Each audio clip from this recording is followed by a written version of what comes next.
welcome Stretford Paddock. We are here for the review of Manchester United against RB Leipzig. Look at that! Look at that in the corner there. Yeah. Point to it, Alex. I can't reach it. Five. Manchester United 5. RB, who gives a shit? Nil. What are your thoughts, Alex? Pretty good, wasn't it? It was pretty good. And do you know what? The first half, we didn't look that good. We looked a bit, they're pressing there. Look, we're still 1-0 up.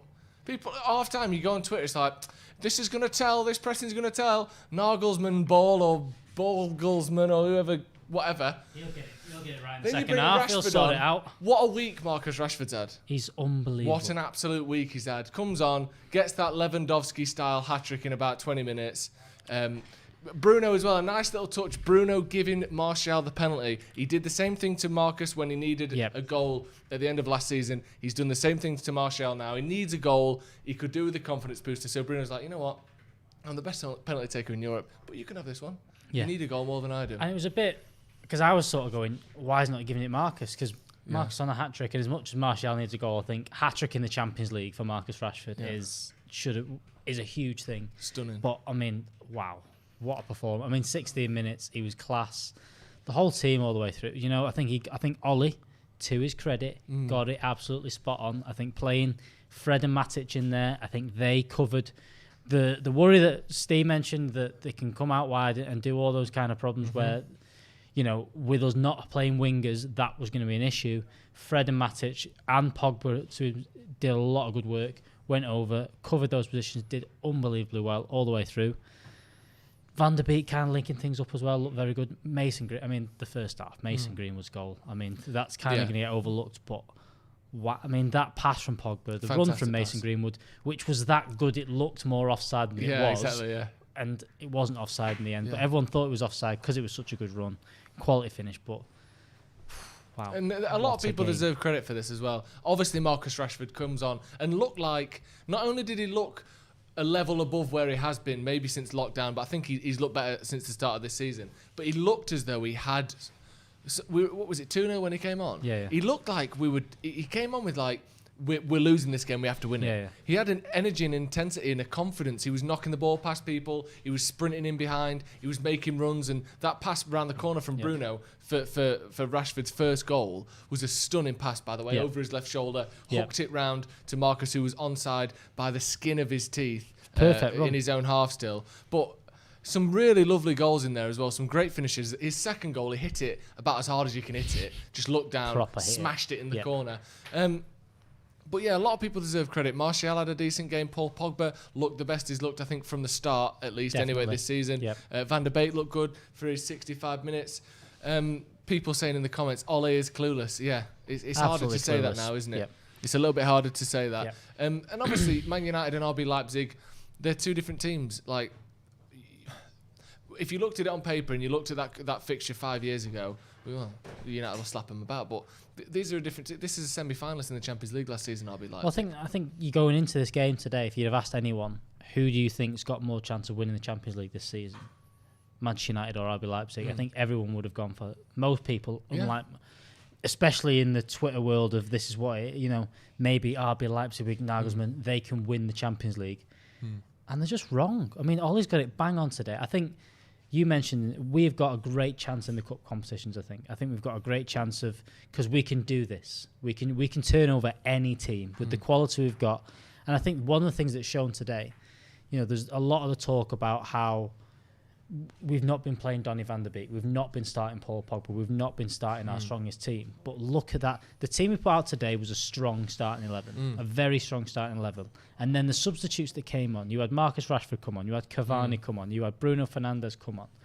I'm sorry, but what is that to bring off the bench? We've never had that. We started with a decent side, and then you can still bring these people out, and people will say stuff like, can you go back to them super chats? Sorry. Oh, well, usually you won't get this level of subs to come on because Paul Pogba will be starting most weeks. But he started tonight, and we still had Cavani, Bruno, and Rashford to come on. That's exactly what United need, and that's the difference, because the first half, I would say Leipzig were the better side. Even though we were 1-0 up, which is obviously, scoring the goals is more important than holding the possession or whatever.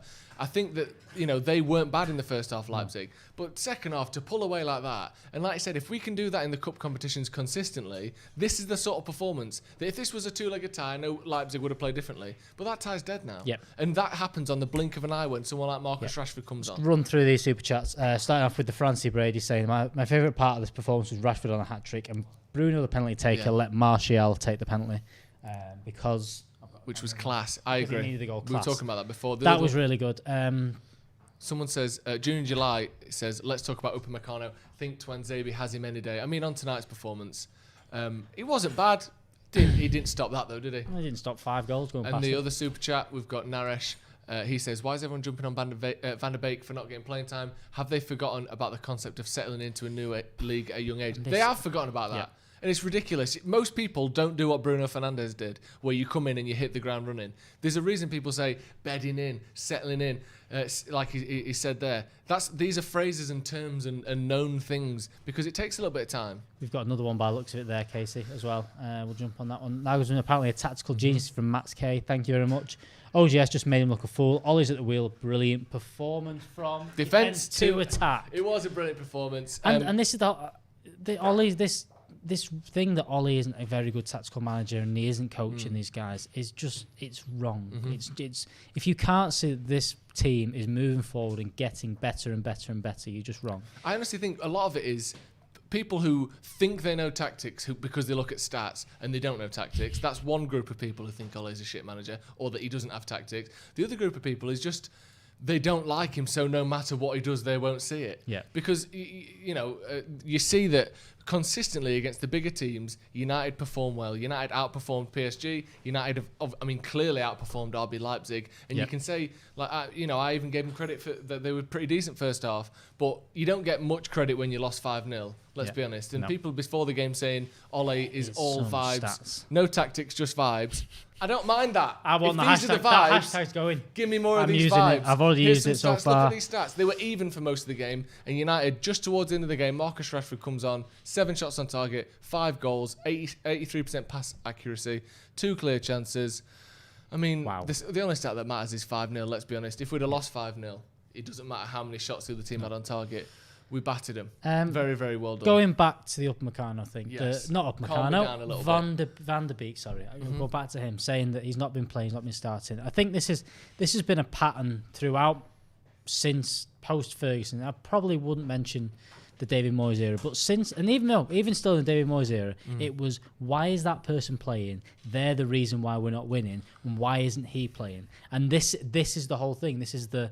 Donny van der Beek's not playing. He'd have beaten Chelsea at the weekend. Donny van der Beek's not playing. That's why we got beat 6-1 at Tottenham. All these different things. It's not about one thing. It's about the whole squad getting in the right routine and managing them for a season. Last season, we had an 11 that was fitting very well and doing very well. Did well in the league towards the end of it in that little run. It did well in the cup competition. But the problem was we didn't have the squad and we didn't manage the squad. It's still not there. We're still missing players. We've still not got enough forwards, I don't think, to do it. I think we're in a better position. I mean, you looked at it.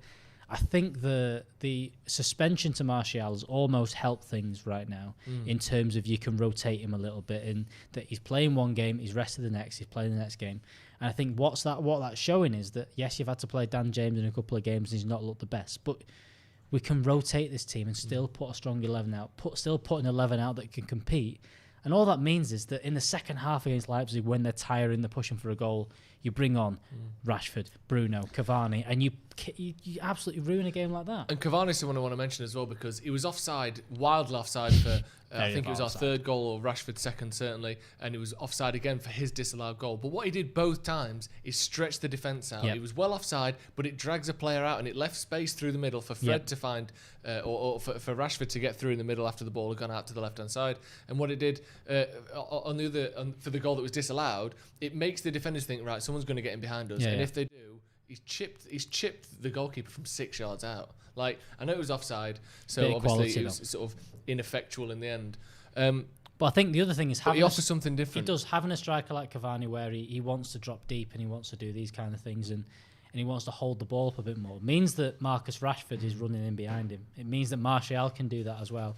It means that they're not just looking, it's not just always Martial to feet. It's not always just putting Marcus on the left wing. It means that this team has a bit more fluidity, and I think that, you know, towards the end there, did we have Cavani, Martial and Rashford all on the pitch at the same time? I think we did. You can play with those three because you've got a natural target man, and then the other two can kind of drift around a bit. And it was unbelievable. Path Rao in the comments says, wait for people to start saying Leipzig is actually not that good. Yeah. Where were you when 2-7-2, and look how many times he's going to change tactics during the game. United won't be able to keep up. United won't be able to hold on. What does that mean now? No, the thing is, we've just got. To be honest, we have better footballers than them. Yeah. And that is the big difference. Is Manchester United had better footballers and took the chances, because as much as they pressed us a little bit, I didn't feel worried. They didn't make many good. How many good chances did they have? Not many. And in the first half, whilst you said they had the better first half than Manchester United, I wasn't worried. I wasn't. Oh my God, the pepper was here. They made a couple of good saves, but you weren't going, oh, he's keeping us in it. It was, he made a couple of good saves. There was nothing too mad. Zane in the chat, notorious Arsenal fan, he said, bring on you Northerners on Sunday, we are ready. Well, you don't seem quite as confident as you normally do, Zane, and for good reason. There's another super chat in there as well that said to do with, would you take back, or, you know, if Rojo and Jones leave, would you buy Upamecano or go with Tuanzebe? That is CJ Legend 89. Look, I mean, let's not rule him out after one game. Let's not rule him out after one game. I think Upamecano has been a quality player, and you've seen that. There's a reason why there's a buzz over him. It's not because of...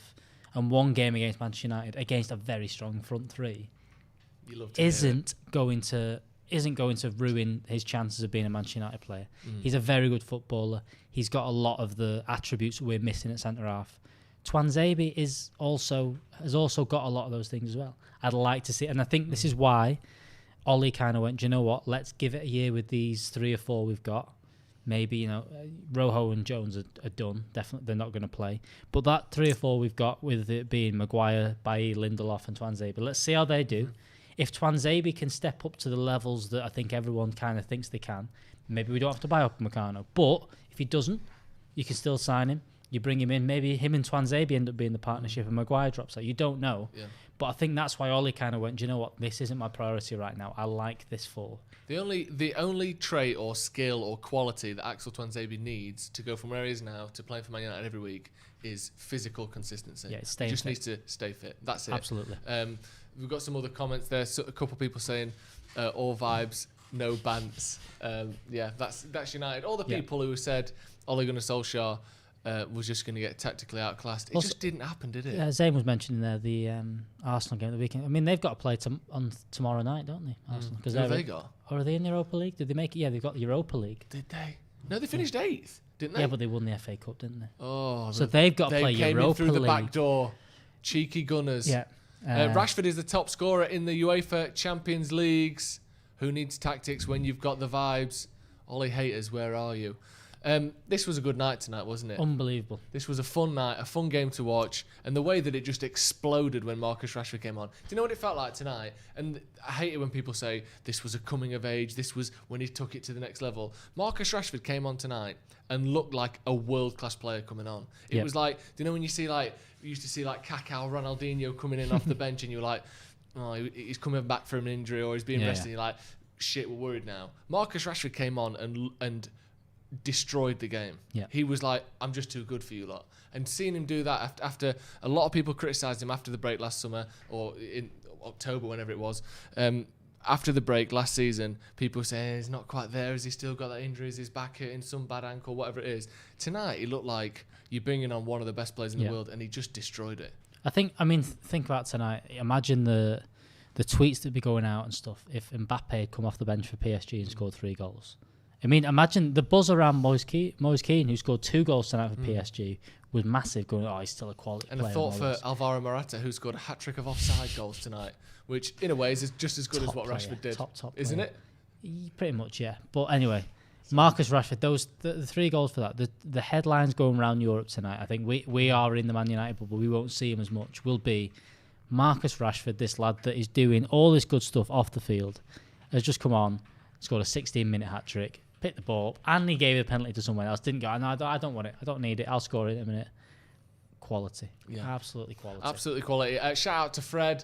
Mardragon7 there, rightly naming Fred as someone who had a great game. Little tsunami in the middle, someone said as well. Scott McTominay came on, looked pretty good as well. I thought Luke Shaw was decent defensively. Again, didn't quite offer much going forward, but overall, it was a good performance. And another, I know you mentioned it, you referenced it as well, another solid performance from David De Gea tonight. Aravind Krishnan says, I'll say this again, Fred and Scott, the defensive midfield, and Pogba and Bruno in the attacking positions in a 4-4-2 is the way forward. I assume we're in a 4-4-2 diamond there. Yeah, I don't know. I'm still a bit unsure. I still don't think we have the fullbacks for it. Whether Tellez can come in and do it, I don't think that helps Aaron Wan-Bissaka too much. I think it kind of worked. It went well tonight, but I think that we got more of our joy when Marcus came on and we could stretch him a little bit more. And I think that whilst having Mason on there and stuff like that, I think that we need 2 or 3. I think you need 3 forwards on there. I think you need a little bit more quality. This was great, wasn't it? This was a great match tonight. Do you know what? If we'd have scraped to 1-0, that'd have been a great match. Ole there, you can see him with his jacket under his suit jacket zipped up, looking like, I don't even know, Jason Bourne or something with that. Viom with the super chat saying, when we win, Adam doesn't go do a watch along at the kickoff. That's true. When he's on with us, we win. When he goes over there, we lose. Yeah. Unbelievable. That's a pattern. We'll lock him down for next. Yeah, we keep absolutely get him locked down. Is Rashford ahead of Mbappe at the bigger matches? Let's not get ahead of ourselves. But he kind of, maybe. Confidence for Arsenal after that. And let's be honest, I know we drew against Chelsea. It was a boring match. One of the most boring I've ever seen. Since we got battered by Tottenham, and people always say, it's not the losses you take, it's how you recover from them. These types of cliches. You've heard them before, Alex. You're a human being.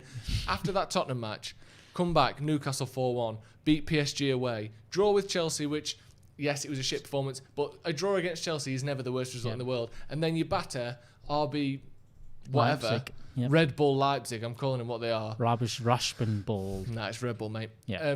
That is a really good response from Ole, and he's shown, and in that time as well, as you mentioned before, he's rotated. It's not been like, we've played the same 11, they're all going to be knackered. Casey mentioned it there. That's 3 games now, and we've played against 3 different teams and played 3 different formations. Played 3 at the back against PSG, beat them. Play against Chelsea, went back to the 4-2-3-1. We didn't want to win that one, so we didn't bother. Well, it's not saying we didn't want to win, but I think he was. The main thing was don't lose that game, and I think there's for as much as you can slag Ole off, I think that was probably the right decision in the case of let's just not lose this game. If we go out, we got beat 6-1 last time we played at home. Let's just settle down a bit, lads. Tonight, and we also got battered the last time we played Chelsea as well. Yeah, this time went out in the diamond, bit of quality, unbelievable. Tactical flexibility in the Manchester United ranks. If you are still pretending you do not see tactics from Ole Gunnar Solskjaer, you are either lying, thick, or blind. As in blinded by your own, what? Lights. Ridiculous. Yeah, if you're acting like you don't see tactics from Ole, you're not telling the truth, are you? And if you love Marcus Rashford as much as we do, yes, there is going to be a link in the description to this video that will say that you can buy one of the lovely T-shirts that Adam McCall is wearing today. It's got Marcus Rashford doing this with hope on the bottom. It's class. Got a few other T-shirts on there. And the profits of that T-shirt will be going to Fair Share charity as well. So you're helping out. You're helping out if you get that T-shirt, and it's a lovely T-shirt. Man United tonight then, we won 5-0. I hate to say silence the critics, silence the haters, because it's a bit, again, it's another cliche, but will this change anything in terms of how people talk about Ole Gunnar Solskjaer? Will this give him a poor performance, blinded by the vibes, Christopher Hawkins, we all were? Will this give him a bit of leeway? Will this allow us to lose a match without everyone losing their heads? When can we... What I'm asking is, what does Ole have to do for him to be understood and accepted as Man United's manager without always walking on eggshells? Or do we just have to say, some people are never going to like him, we ignore those people? I don't know. I think last season should have been it for me, where you kind of saw, you did see up and downs in the season, you did see bad performances, some very, very good performances, but I think the main thing that you saw was that Manchester United progressed in the cup competitions to 3 semi-finals, which, to be honest, was very good for that team. They should have kicked on in some of them and done better, especially I think Europa League was the big disappointment in the end. And then, but in the league we finished 3rd, and over that season he should have been judged on that finishing 3rd as a very good achievement in a manager that this October, November time, they were thinking, there was a thing that Manchester United are going to be relegated. There was a question about ESPN's ESPN had Sheffield United, battle. Manchester United. Sheffield United will be fine. Man United will probably get out of it because they might sign someone in January. United did very well, and what we have to do is judge Ole on a season. The one thing you have to remember is he's still not been properly back to the transfer market. He still signed Cavani and Pellistri instead of going out and signing Jadon Sancho. There is still that issue. So those two players we haven't even seen yet. Pellistri and Diallo. Diallo turns up in January. Yeah, exactly. So we've not even seen that yet. No. We need to judge this on Manchester United are getting better. The football is getting better. You can see the shape of the team. You can see all the different positions are improving. You've got a stronger goalkeeper. You've got stronger fullbacks. The centre halves are starting to improve. You've seen Axel come back in and showing that Ollie's done. You've got Alex Tellers at the fullback who looks like a player that could do that. Your midfield now has 3 options at defensive midfield, 3 very good attacking options, and then you've got that front 3 or 4 with maybe Dan James thrown in there as well. The squad is improving. It needs more, but it's how you're going to judge Ollie. For me, improvement again this year. We need to finish top 4. We need to keep improving, and then we need to sign again. That's what needs to happen this season. The worst thing that could happen is that if we stop. If we go back, if we sack a manager and then have to start all over again, if someone says, do you know what, let's start again, let's get rid of Paul Pogba. I don't like how Wan-Bissaka plays. I need an attacking fullback, and we have to start again. Almost like we did when Mourinho came in Van Gaal, almost like what we've had to do with Ole. That, to me, is what it needs to be. It needs to be a long-term project. And do you know what? If we finish 3rd in the league, 20 points behind the leaders, it won't be happy, but as long as you're seeing progress, that's all we can hope for. We can't start again, though, for me. And another thing to talk about as well, when Ole first came in, we went on one of the best runs that we'd been on since Ferguson retired. Yeah. We went on that incredible run.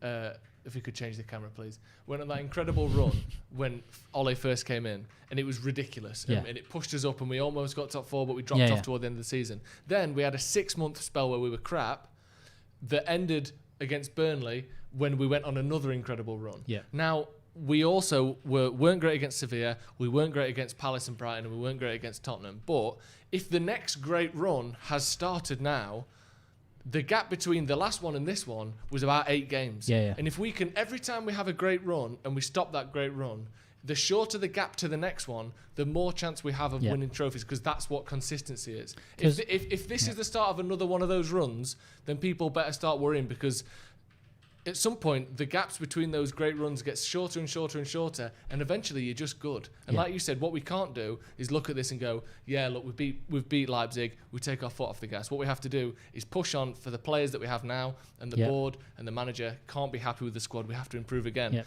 But these sorts of results that are getting, you know what, a bit more consistent now, if we can do it in the league and we can carry on the way we are in the Champions League, this squad can win something this season. It definitely does. And I think the other thing we need to look at is that we need to judge it on how we do injury-wise. At this moment in time, the squad's staying fit, and that's fantastic. Yeah. And it looks like we've got options at the minute, but it only takes an injury to Pogba or to Martial, and then that squad looks thin again. We have to judge that a bit. We've got a couple of stats here from Op to Joe about Marcus Rashford's hat-trick. It's the 5th player. Is that for Manchester United, Cam? To score a Champions League hat-trick, I'm guessing. Also, he's the only 5 players that scored Champions League hat-tricks. Off the bench, sorry. Also, it's the quickest hat-trick off the bench in the Champions League. 27 minutes, faster than the previous. Mbappe, 38 minutes. Well, hang on a sec. 38 minutes? How long do you normally have when you're off the bench for? You don't play 70 minutes off the bench. That's quite a long time off the bench. 38 minutes, he came on the 62nd minute. Quite a long time. 58. Oh, I can't do maths. But yeah, Marcus Rashford with a brilliant hat-trick. Ole is, again, I'd say proved the haters wrong, but I think there's certain people and certain factions of United, of social media, of the media, that will never give him credit. Yeah. So what we have to do, if you like him, we have to give him credit. So brilliantly played by Ole tonight, brilliantly played from Marcus Rashford, brilliantly played from quite a few of that Man United team. Yeah. Bruno, Pogba, and McTominay when he came on. Fred was absolutely enormous, and David De Gea as well. Brilliant night for Manchester United. Is that 3 clean sheets in a row? No, two clean sheets. Yeah, it is if you count Martial's goal as an extra goal for us. Yeah, well, we've not conceded a goal by an opposition player since Tottenham. Yeah, exactly. That's Harry Maguire's Champions League debut. There's a stat for you. Not bad. Absolutely not bad. Right, that's going to be all from us tonight. Thank you very much for joining us for the watch along. We will be back with 7 reasons why Manchester United, I'm going to say it, battered. RB Leipzig. That'll be here in the morning. We've got all the preview building up to the Arsenal game. The games are coming thick and fast, but We haven't lost one of these big boy games, have we? This big run that everyone was worried about started with PSG. We drew to Chelsea, wasn't great. We won this one. Let's not get ahead of ourselves, but no it looks as though we may be turning the corner a little bit, to quote, I hate to say it, Donald Trump. Right, that's all from us tonight. Thank you very much for joining us. Again, we're going to have all the build-up to the Arsenal match and the watch-along and all that. We've got fan cams coming out in a little bit. Stephen Howson review, Adam McCall's review. Make sure you check out the link in the description for the Marcus Rashford Hope t-shirts. Again, a portion of the profits will go towards the Fair Share campaign, so help out as well. Get one of the shirts. Fantastic. Thank you very much for joining me, Alex. Cheers, mate. Thank you for joining us at home. We'll see you in a bit.